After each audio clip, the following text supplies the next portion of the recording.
Good day everyone, I am Lizelle Silvestre Soriano and I am here to present my research which is entitled Making a Safer Country Through Disposing Toxic Waste Properly. So one problem that most people face is disease and seasonal changes and flooding. And another one is the messy environment. The reason for this is not throwing garbage in the right bin and burning it.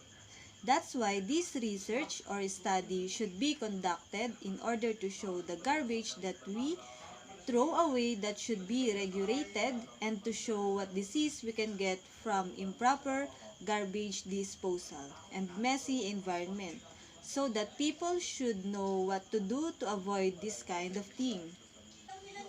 So this is the data showing the toxic waste in the Philippines. So in residential, 56.7%, in commercial, 27.1%, in industrial, which is 4.1%, and in institutional, which is 12.1%. So in another commercial, which is consists of 8.8%, and in market, which is 18.3%. Also have a biodegradables with 52.31%, in recyclables which is 27.78%, in special which is 1.93%, and in residual which is 17.98%.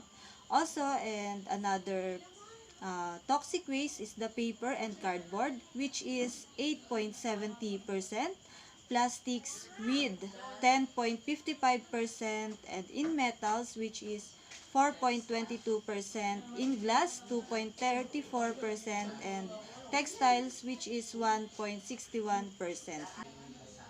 So collection of waste in the country is done by the Department of Public Service, City Administrator, and Engineering Office or private dealers. So about 35,580 tons of garbage is generated every day in the Philippines. On the average, each person in country produces about 0.5 to zero point 0.3 kilograms of garbage every day in the urban and rural areas. Respectively, for Metro Manila, it is estimated that 8,636 tons of garbage is generated per day, zero point 0.7 kilogram per person per day due to its more modernized lifestyle. The household is the major source of waste in the Philippines, which is 74%. Moreover, of the total solid waste generated from households, which is 95%, and can still be reused or recycled, which is 43%. So, this is the data showing the effect of the toxic waste in the environment. So, for the food waste, it is 80% of the land pollution. And industrial waste, which is 80% also, for water pollution. And for plastic waste, which is the effect of this is the air pollution and also about 20% of human-driven methane emissions globally. And as well as the effect of the toxic waste in our health. So, in diarrhea, it is 88%. In helmithiasis, which is 100%, and 50% for typhoid and paratyphoid, and cholera, which is 100%, and 50% of hepatitis A. According to the data that I got on the internet, data that shows what toxic waste we throw away and what it is effect on our environment and on our health.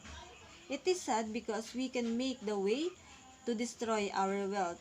We ourselves also make the way to get sick. It's just sad that people lack the knowledge of how to preserve the environment, how we can keep ourselves away from any serious disease. That's why I hope anyone or everyone will be aware that toxic waste has a big impact on our environment and on our body. I hope everyone will learn to dispose of their garbage in simple way and continue to have a concern for all living things.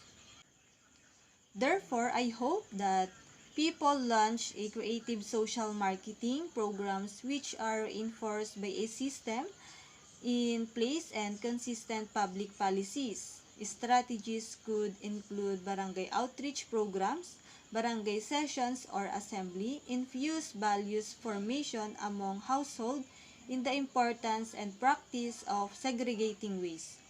Also, empower and involve barangay officials and stakeholders, leverage or create waste markets, establish directory of collectors, junk shop, and buyers of recycled materials and service providers. So that's it. And I hope that anyone got another knowledge from me. And before I end this presentation, I have a simple quotation for all of you. So be educated so that life will not be complicated. Again, my name is Lizelle Silvestre Soriano and thank you for listening.